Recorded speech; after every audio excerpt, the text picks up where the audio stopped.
Rapidement, au niveau de notre pays, j'ai commencé par sourire au début de l'émission parce que Bissim a écrit sur Twitter hier dans la nuit. Il a dit une délégation des Banyarwanda va se rendre à Doha aujourd'hui. Ils ont reçu l'invitation. Et de toute façon, pour notre délégation, on est déjà là-bas. Parce que nous, on est toujours prêts pour la paix. La délégation congolaise est déjà là-bas. Mais Bissim a dit non. On va aller là-bas pour discuter de la paix, nous voulons la paix, nous voulons un cessez-le-feu, nous voulons retrait, mais à certaines conditions et tout. Bon, la question que je me pose, c'est qu'il y a quelques semaines, et on a Sarabino, tango boyoki, blablabla, terroriste, bomi agitakate. Bomi agitakate. Na Sarabino tout le temps. Bomi agitakate. Au moins, ni mutu, soyez bisiko ya fandeli. Azarate na ubanga moto so pusanya ko yako zwesika nanga te moto anaza confiant que non ata batu baye combien place eza place nanga Banyarwanda bayebi qui sont en train de tout perdre. La solution pour eux n'est pas d'attendre à ce que l'échec soit officialisé, non. La solution pour eux, c'est de soit tuer, massacrer pour saboter les efforts qui sont en cours, ou vous embrouiller dans les réseaux sociaux avec des communiqués bidons ou des déclarations inutiles. Ils ont multiplié de déclarations le mois de juillet. Tous les jours, ils communiquaient. Si c'était pas Bissi, moi, c'était Nanga. Si c'était pas Nanga, c'était les fameux Benjamin qui fait les suivis pour les Banyarwanda et tout, à Doha là-bas. Je vous ai dit, calmez-vous. Calmez-vous. Si ces deux processus, Qatar, États-Unis, sont avantageux aux Rwandais, ils n'ont qu'à se calmer et attendre que la victoire leur appartienne. Mais, si on dit, bazo paniquer, bazo loba, yeba ke baza na position à bien. Tika, yo pour les kisaka. Quand il faut critiquer ici, je critique, hein. Je critique. Quand je dis, par exemple, qu'il faut lier ces processus de diplomatie à un processus militaire, je ne mâche jamais mes mots, hein. Quand je dénonce des traîtres ici, je ne mâche pas mes mots. Mais quand je vous dis qu'apaisez-vous, c'est bakena doit te chancela to yeki kutu ke Qatar a lobby azo financer même Rwanda pour balkaniser Congo. Nous bozoka ngo wapi boloko taka wapi o ka bino ndebo mona rabiso mona rati ba source en fait tout no pesa so source moto na source te mikole katia o chancela to yoki j'avais clarifié ça na émission mi communiquer kiawa oh toyoki que États-Unis a si abandonné ta kutu Sénat américain malobi niet dit na ba américain si ba faire foirer en gros et si échoué ozoya ko lobate pour nous yoki sonye o ba musuba lobi o metala Wagner akena Rwanda pona ko mamoto o soni nini bozolo ba ke dialogue longi sibino Washington longi sino botindi so Wagner na Rwanda ke ko sani ngana bi Wagner na Brésil bana lobi Wagner na Brésil il n'y a plus de commentaires. Il n'y a plus de gens qui appellent pour chercher à savoir où Wagner se trouve. Donc, des gens ne cherchent même pas à poser la question du genre, chancelier, on a appris ça, qu'est-ce qui se passe? Ou tu peux nous dire, on a vu ça, non, chancelier, pourquoi on le battre? Au moins, ils sont les yeux, au moins, ils ont humilié le régime, oh non, Doha et César déjà annulé. Qatar, balobi, à soutenir, bango, Rwanda, il faut pas balkaniser Congo. Gas na tunika batuka, bo pesa ta source, nous sommes tous qui dans brutal. Peut-être que vous en avez retard information, tu es makambote, tu es bien te boye ça tout là qui distrait tout là peut-être nasser à ivresse to yebite so c'est ani ozo luka to moni kaka bato balobi o moni bonjour et les points ni posa na preuve loko zo bato zo les points na o bala ba kesu na doate yo zo bana biso ke bakenda na doa we ya wapi bobo ke na konti ya bisimo aye moko ngana elsa kibino que le 8 août dernier bakutana kina Addis Abeba bokenda kana pesa toujours ba source ambassade des États-Unis na Congo et Komaka yango ministère il y a intérieur il y a affaires étrangères il y a Qatar et Komaka yango biso plutôt Komaka yango parce que bon j'ai dit parce que beaucoup ne croient pas na ba communiquer ya gouvernement to ya mouya to ya nini c'est bon je laisse bokenda pa bato baza sous bokonzi ya gouvernement te bokenda otanga bato balingiti tika ko lobaka bona bo bon, nazoloba, nalobaki que non, bazui ba invitation. Nalobaki en gros, je crois le dimanche. Nalobaki dimanche que nakopé sabino évolution au cours de cette semaine parce qu'ils allaient semaine ya ba ingénieur so na expliquer ki bino ndenge nini ezalaki bazui ba invitation ba deux parties mais aussi Doha topé Qatar a proposé ba version finale ya ba accord pona ba parti ba banako valider to ko banako amender les temps ba renoncer ba discussion pona pour finaliser accord final ou esengeli à la rendu public na expliquer ki déjà heureusement que to ba makamongo topé ça na ba source topé ça na ba preuve pour izakaloka ba spéculation te ya ngo mon lelo ba vendre ba komi ba moko oh non to tindi délégation bon que na compte ya bisimo na compte Twitter ya bisimo oh mouvement ya biso ba terroriste rwandais et tindi délégation ezoke na Qatar pour na koyeba na ko discuter tozana bosenga cesser le feu tozana bosenga ya kimia pour toyeba na ko mi retirer mais to kosala ngo facilement à certaines conditions. Na bina ko décrypter phrase wana na plusieurs facettes na yango. Mais question à liboso. Benjamin Efsaki biso ke boke na doa sous-souté. So ba libérer 700 prisonniers té. Première question. Il n'y a eu aucun prisonnier qui n'a été libéré. Pourquoi Bozon en a droit? Deuxième question. Hier ou pas plus tard qu'hier ou avant-hier, le président Tshisekedi a accordé dans ma condition, il y a nommé ba gouverneur, il y a ba M23 na Katia Nord Kivu et tout ça. Avant, Bazon en a droit. Ce qui Tshisekedi a sali à voter, a nommé ba gouverneur, a nommé, a intégré, on a Katia service à renseignement, a créé comité conjoint, il y a ba police, il y a ba Nyarwanda, il y a ba EA, la police nationale congolaise, ba Bazon en a droit. Aujourd'hui, Bissim, on nous dit qu'il y a ba droit. Finalement, ces gens qui communiquent pour les M23, ils communiquent par émotion, par haine tribale, ou ils communiquent non parce qu'ils ont l'information. Ou peut-être que là-bas aussi, il y a un ça ne va pas que nous, on ne connaît pas. Ah ben voilà. Bozong na doa. Bablo ko tu bosenga na ekoki samite. O 8 ans ya gestion. Ba pesi bino le côté. Bozong na doa boke olupani. Wana aspect al bosus. Ko aspect mi balé à analyse concrète, il y a déclaration, il y a que non. Tozo kende kuna, mais tokolongwa te soki ba kontoko, tozo na posé à kolongwa, tozo na posé à kimia, mais à une certaine condition. Ou à des certaines conditions. OK. Quelles sont ces conditions? Je rappelle que le président Tshisekedi n'a pas le pouvoir de nommer des gouverneurs. Ce n'est pas moi qui le dis, c'est la Constitution de la République. Ah ben, si vous ne voulez pas lire, c'est votre problème. Maintenant, je vois ces communicateurs M23 dire que ils soutiennent la révision ou le changement de la Constitution parce qu'ils pensent dans leur tête que comme c'est impossible pour le président de leur accorder ce qu'ils demandent parce que la Constitution sera violée, maintenant ils commencent à introduire déjà une nouvelle demande, que non, il faut qu'il y ait changement de Constitution. Je dois être clair dans cette situation. Si le Congo commet l'erreur de donner ne fût-ce qu'un 1% des revendications yaba Nyamawana, Nabazobawana, ne soyons pas surpris de ce qui va arriver dans la suite du temps. Je ne sais pas ce qui va arriver, mais on doit mesurer les pour et les contre de nos actes tout simplement. Si vous leur donnez ce qu'ils veulent, attendez-vous à ce qu'il ait des conséquences à la longue. Point final. Le président n'a pas le pouvoir légitime, légal, de nommer un gouverneur. Donc, la revendication selon laquelle le président a accepté ou le président, la rumeur selon laquelle le président a accepté de nommer, elle est fausse. Et même si vous pensez que ça va être fait, vous vous trompez parce que le président n'ira pas d'abord violer la constitution pour faire plaisir aux Rwandais, non. Le président lui-même, peu importe ma faille, il a dit que cette histoire-là ne peut pas exister sans le Rwanda. Aujourd'hui, qu'on intérêt batois dans le gouvernement de près ou de loin signifie entretenir le problème et s'attendre à ce qu'il y ait une résurgence dans les jours à venir. Kabila l'a fait à plus de 3 reprises. Ça nous a emmené nulle part. Brassage, mixage nous a emmené nulle part. Et Tshisekedi où il est, il le sait. Non pas seulement que s'il ose, il va s'auto-fragiliser, mais il va laisser ce pays dans un gouffre. Mais le président doit savoir que sa trahison à lui sera amère à avaler auprès des Congolais que celle commise par Kabila. Parce que Tshisekedi est le nôtre. Azali ya makila na biso azali moko na biso. Ezalo kwa Kabila to bisika outite, bisika botam to ebite bongote. Ego pesa pe matiere bima. Ande kobola ndate obomoni drapeau République de Kivu. Oh République telema la muka, oh boye eloko ezate. Eza croquis vide. Le Congo reste un et indivisible. Bongote. Alors bolanda te obomoni nanga telemi ba komi République du Kivu. Yo poye na tongo, oh non, Congo kabwani, mboke kabwani, Congo kabwani na kaboli yango. Le malheur parce que Bondima qui Kabila c'est la président Congo.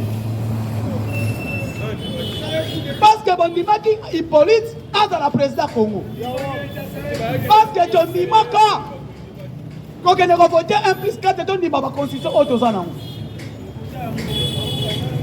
Et les lots. Bien soit bimi. Tu vas dire que oh tu sais qu'il y a ça liberté. Le plan de la balkanisation Congo depuis 1974 est là déjà. ngai nazana kondima Congo kozalaka balkaniser mukolo moko te. Bako kabolaka Congo te. Ata mundala matia kiti Congo ekokabwanaka te. Wana bamoneli ba Soudan. Bamoneli banini tout. Congo te. Nana lobi clair.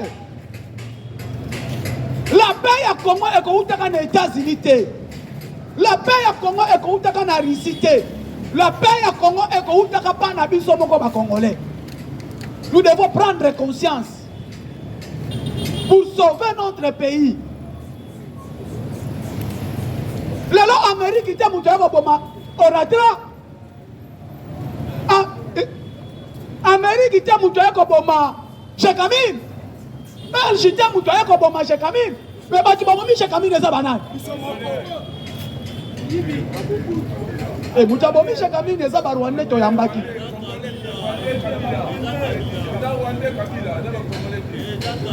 Maintenant, qu'est-ce qui nous empêche? Objectif n'est pas zanine. Au moment du commandant, il pond dans Zabongo. Kabila savait déjà. Et le malheur à Congo, je l'ai dit, c'est l'arrivée à Afdel. C'est ça. Départ, il y a beaucoup à Congo. Départ, il y a beaucoup de balkanisation à Congo. C'est Afdel. Et le héros national. Héros national. Le malheur à Congo, c'est Mouzé. Comment le président Oyeti, le Lomboka Oya, on accepte que tu as mon anaote. Et le long, comment qu'est-ce que c'est? Voilà les problèmes. Et un petit le long, tu vas l'obaka. Lumumba, héros national, Kassavou, Bazo ignoré. Ah, si le long n'a qu'à moi. Lumumba, héros national, bon Kassavou, tu es bien. Mais tu as une table ronde. Vous avez revendiqué votre solo, ma solo ye aya. On te voyait bango tiens. Tant que tu connais na table ronde. Qui avait revendiqué votre solo, Bobi Salumumba. Kasabubu. Aïe président. Discours où a fait Salumumba solo loba oyo. Loba oyo. Qui avait signé ordonnance de nommer Lumumba premier ministre? C'était Kasabou. Mais là ba yebi histoire à Kasabou te. Donc Kasabou ignorer. Donc pour dire que non, malédiction Congo est ébellée. Il faut beaucoup à revoir.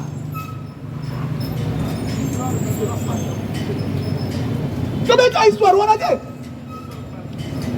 Histoire d'indépendance. Oh non, à couper la Kamouassi. Oh c'est faux. Le lama belge c'est une vraie histoire à mort à l'homme. Donc Dibakaye c'est notre héros national. Mais il faut que Mbappé le passé. Quand tu vas dire que non, c'est lui qui a dit. Avant de solo là, il faut le Mumba Bima. Ah, le 4 janvier 1960, avant l'indépendance, match il y a vite, même meeting il y a Bako, c'était quand vous devez tenir meeting il est raté, mais pas toi Bako, c'est donc une indépendance. Mais tu vas dire histoire, on a dit.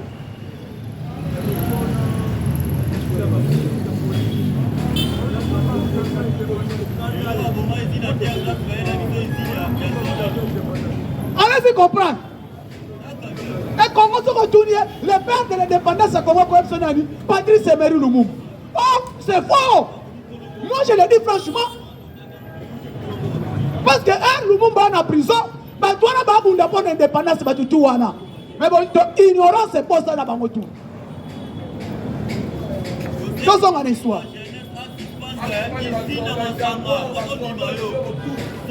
Deux ans. L'homme n'a pas dit moi non, Francine Mouyumba oyo. Tombola le colo ya Hippolyte Kanambe. Bolandi na ba vidéo.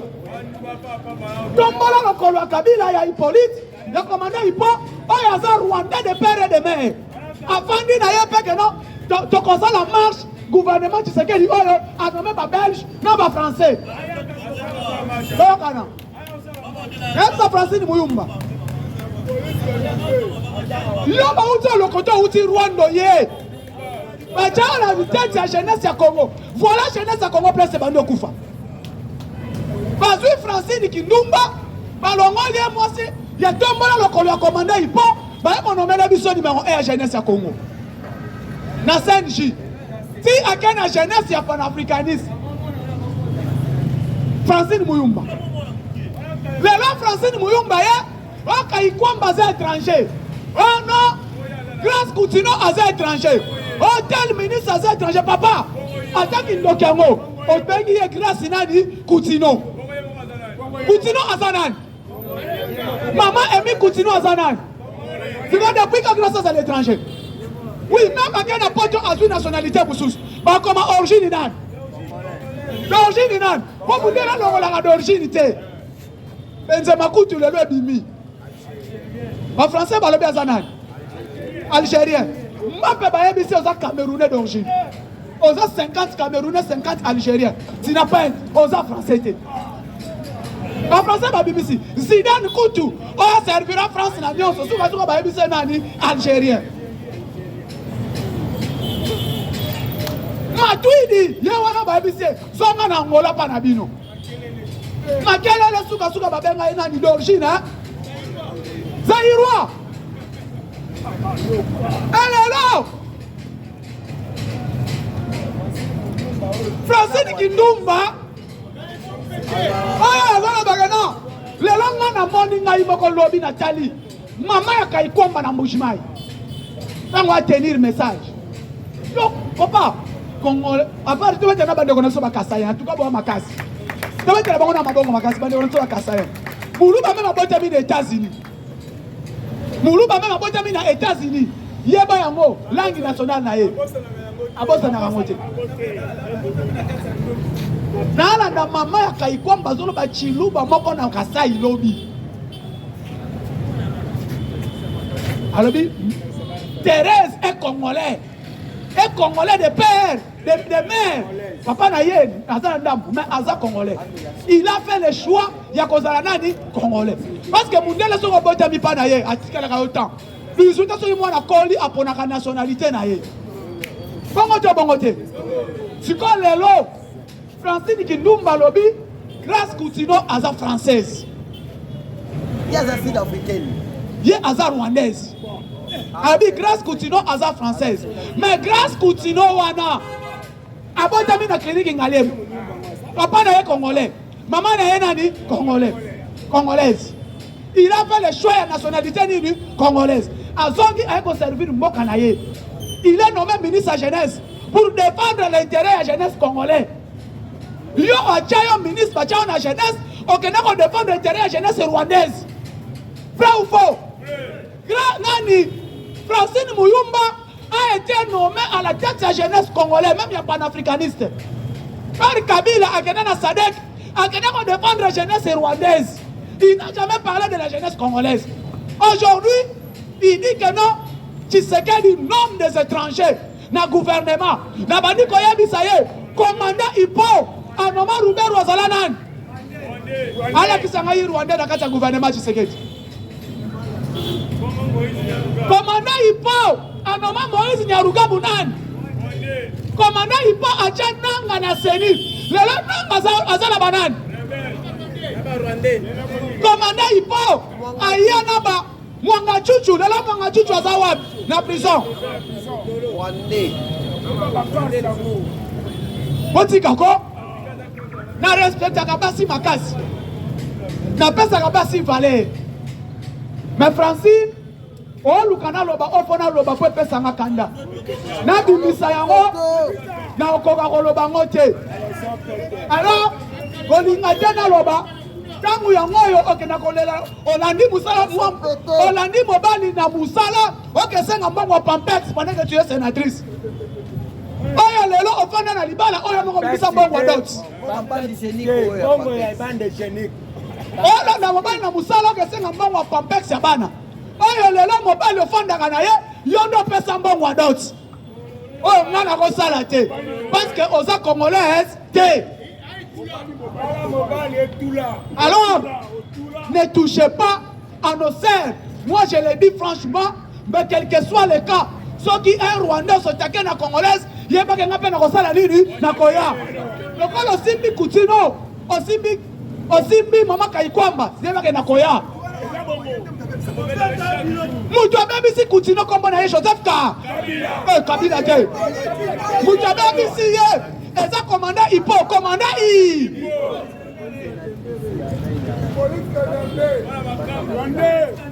Les locs ont mécaté. Surtout ça comme ça, on a tel que continue de comme bongo. Na regrette parce que c'est père il y a territoire nangai, c'est terre moko. Alors grâce Wana c'est ma petite sœur. Alors non c'est pas. Keba Muyumba Keba. Keba bon maman des gens quand bisanga no tozo msabino nyoso na roi. Ande kona landi batu balobi. Oh, les gars, les médias, oh, deal, babo, deal. Voilà que ça a une déclaration de États-Unis, place babo, deal na Congo. Parce que j'en ai ici. Congrès américain, on a une conférence, il y a madame Lizzie Tamley, qui est l'ambassadrice américaine. Aloba Kilobi. Nalandi, les médias est belé. Totika, Babakamba Moussous, Ozobima, oui, Toyebi. Même accord de principe, accord de paix, et bien d'abus au temps. Nous avons un chef de l'État de prendre des grandes décisions. Premièrement, Kokata Balini, nous sommes ravitaillement à M23. Kokata Balini, nous sommes dire que c'est difficile parce que nous sommes ravitaillés en Ouganda, nous sommes ravitaillés en Rwanda, nous sommes ravitaillés en Kenya, nous sommes ravitaillés en Soudan, nous sommes ravitaillés en Centrafrique. Ce sont des pays où nous sommes ensemble. Maintenant, qu'est-ce que nous devons faire pour te bali de ravitaillement? L'armée congolaise, Kabila savait, Hippolyte Kanambe Kazembe recommandait Hippo, Ayeba qui, nous surtout eux. Raison pour laquelle, après ça, Bakare miné na Ouganda, après ça, Bakare miné na Rwanda, après ça, Bakare miné na Kenya, tout. Si bon, on dit route, on a sala oyo. Mais on a soloba. Ceux qui Congo ont 4 relations diplomatiques et économiques dans Kenya, Ruto sera chassé au pouvoir. Naïm Sabino. Parce que Kenya Airways, et ça la campagne est belé à. Les Congolais bakendaka Dubaï, les Congolais bakendaka tout. Le là, basombi tembe. Basombi equity, bon equity, ils ont 100% na bangote. Je vous dis, equity BCDC, ils ont en partenariat. 50%, puis ça peut être 50%. Alors, on doit étudier maintenant que ça part part sociale et equity, malgré il y aura un peu en faillite, et puis nous allons relever cette banque. Yami Balé, Nazo Bisaba Kongoman. Baya Bisayote Balobate. Holanda, Oba commis République de Kivoute. Oba commis République de Boyete. Oba commis République de Mouchopite. Ça ne se fera pas au Congo. Nous allons accepter. Donc on dit que nous sommes Congolais qui ont Maï, donc Fanzala. Parce qu'on peut pas faire une armée. À condition, il faut structurer l'armée. Alors à Congo, parce que le commandant il peut erailler, alors, les lois armées n'a pas besoin. Vous pouvez laisser au Congo les bons militaires. Mais l'autre moment, il y a un mariage à Congo, c'est Moussé. Parce que Moussé est raillé. Par contre, ça y est, soit ex-phase union sur toi, mon bout. Akuma bango na kitona, baboma bango na bajavel. C'est là où l'armée est mort. Les places, il y a une dimagash, l'Itia Moussé. Place, il y a une boya l'Itia Moussé place. Place, bon, que non, les libérateurs, il y a Congo bangoana. Ils ne sont pas venus libérer le Congo, ils sont venus amener le Congo, l'esclavagisme à Barouandé. Est-ce qu'il y a encore si Moussa n'est pas venu libérer les Congolais, mais Moussa est venu ramener le Congo au esclavagisme du Rwanda. Aujourd'hui, Rwanda a colonisé le Congo pour la deuxième fois. C'est ça.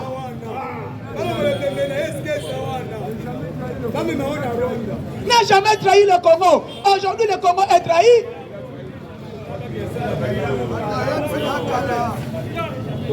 Les lois,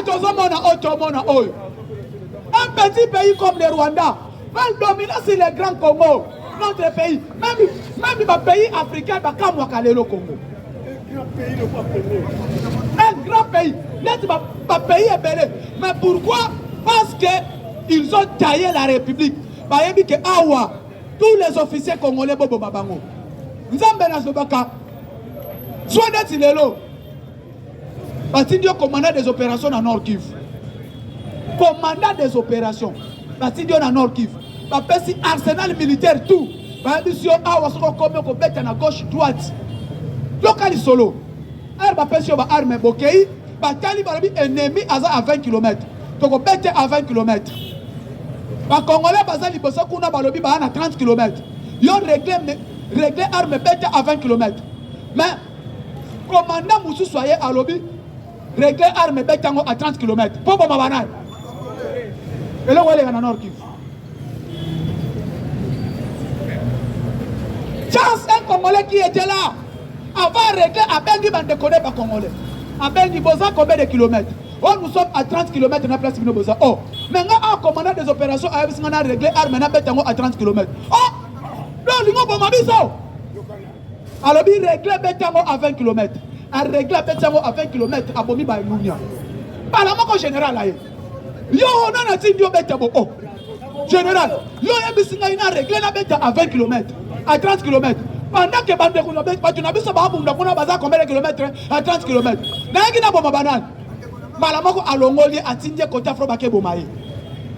C'est qui s'est passé à Nord.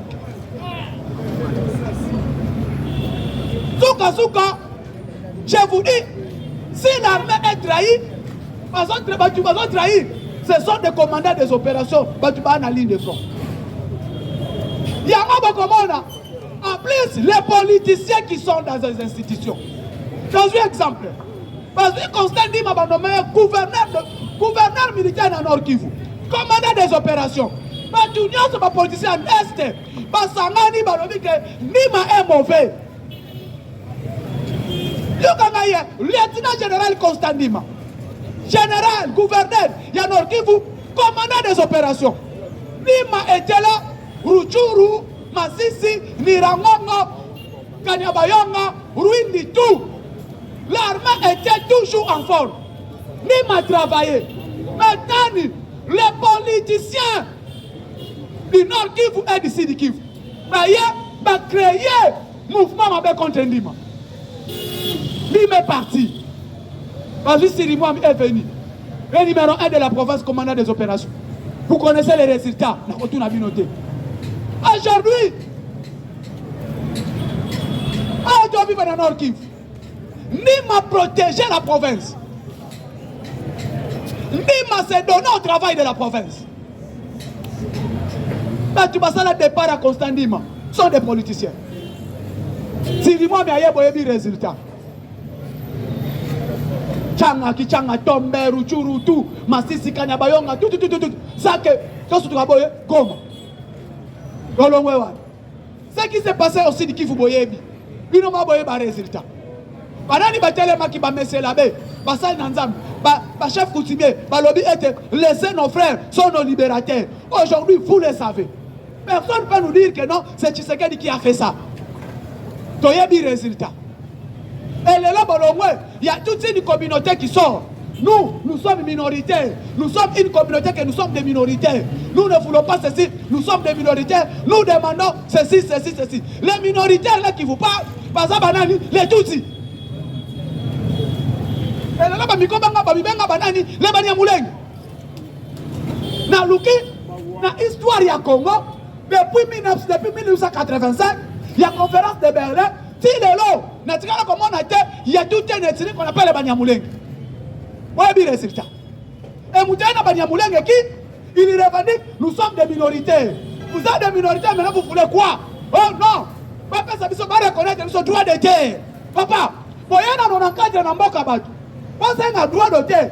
Là, il y a toute une communauté qu'on appelle la Belgique, les Matongé, vous voyez bien aussi. Quand il y a un Matongé dans la Belgique, parce que si vous avez une indépendance, si vous avez reconnaître toute une communauté, oh, tu vives à Barumbu Awa. Na Barumbu Awa, il y a les bazombo bazali qui est belé na Barumbu Awa. Parce que là, c'est pas problème. Si les bazombo bazali, bamisu bateka mapangu bakenda. Na Barumbu, bazombo bazali belé. Aucun qui ne n'en parlons même pas. Aucun Andjili n'en parlons même pas. Mais tu as bazombo créé un problème dans la RDC. Mais là, nous sommes les communautés minoritaires. Nous sommes marginalisés. Nous sommes les Tutsis. Et Kagame quitte Rwanda. alors que non n'a que protéger communauté nanga population nanga et sans insécurité na RDC bon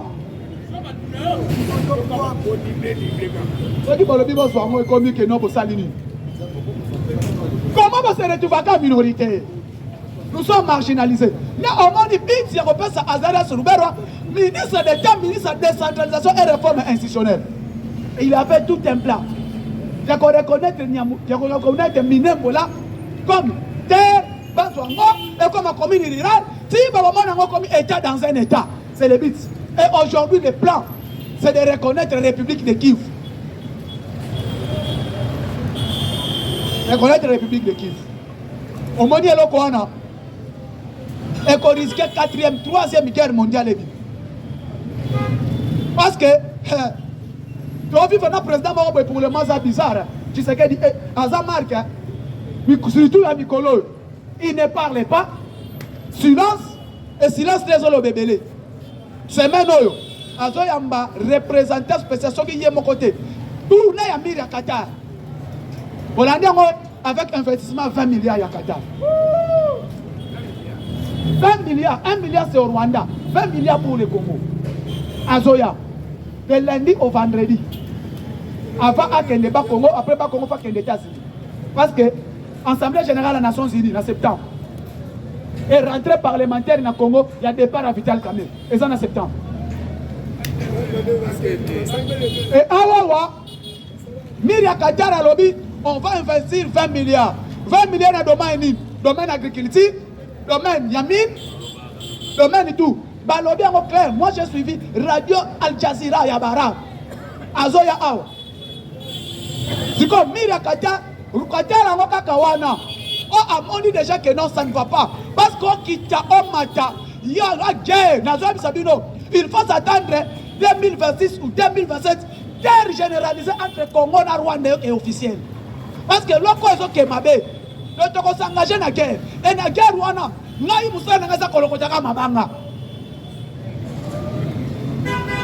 parce que guerre Rwanda, nous sommes d'abord peuple congolais. Nous sommes plus de 100 millions de Congolais. Ça que tu as dit que non. Donc on dit que Palestine a gagné le Canada. Donc Rwanda a gagné le sauté. Je vous dis, parce que Toza est belé, donc on va y Rwanda. Ce qui m'a dit que c'est un Tozoya. Papa, le mal au Congo, ils déjà esprit à paix. Alors, il faut, on ne libère pas un peuple, le peuple se libère elle-même. Alors nous devons nous prendre en charge. Bitumba Rwanda Oyo, Naina Senga, va déclencher Yango. Ce qui va nous qui a ma case, puis on doit ensemble. Papa, ma belle Oyo, c'est Abisso. Au moins en Palestine et Israël. Au moins en Palestine, on a histoire. Israël va ma belleté. Mais Palestine, le col a colon ma belle. Pas comprendre des Palestine n'a qu'un Irak. Mais bis ma belle n'a bis Palestine pas bunda. Israël a matcha ba bomba ndengeni. Palestine a ba belle wana eza biso bazo Allahu Akbar bazoya. Bon ma biso ba sala dini bazoya pas ma belle na bango. Alors, il faut te prendre conscience de les Palestiniens. Oh, il a tama. Andako, qui nous dit Israël a été en année. Parce que ça va dire que tu es sur le plan biblique, oui. Mais tu es sur le plan histoire. Palestine existait avant Jésus-Christ. Vrai ou faux? Histoire que Palestine existait avant Jésus-Christ. Avant Jésus, Palestine est là. Mais Israël est après. Pas créé en 1940 combien? Les Nations Unies va reconnaître Ango comme État. Mais Israël, Wana, ce qu'on a opposé signification d'Ango, Iran, Mabelabad, et Syrie, et Émirats Arabes Unis, et République d'Arabe, et le Liban. Pourquoi? Parce que Nassimana Bango est assis à ça. On comprend Ango Siko. Il y a un passage dans Congo, malheureusement. Rencontre de Donald Trump et Poutine, c'était deux pays parlés. Parler de l'Ukraine et la République démocratique du Congo. L'Ongola force, non, on appelle le but l'Ongola force. Le lot, il y a un mouké, c'est comédie là, c'est qui? Zaleski. Il y a un Trump, c'est un petit yaka. Et là, on voit Poutine à lobby. naza prêt à kotonga Ukraine na kotonga ngo na mbongo ya kotonga Ukraine même dans 2 ans nyonso nasali Ukraine na kosala ngo à condition za moko mwana wana longo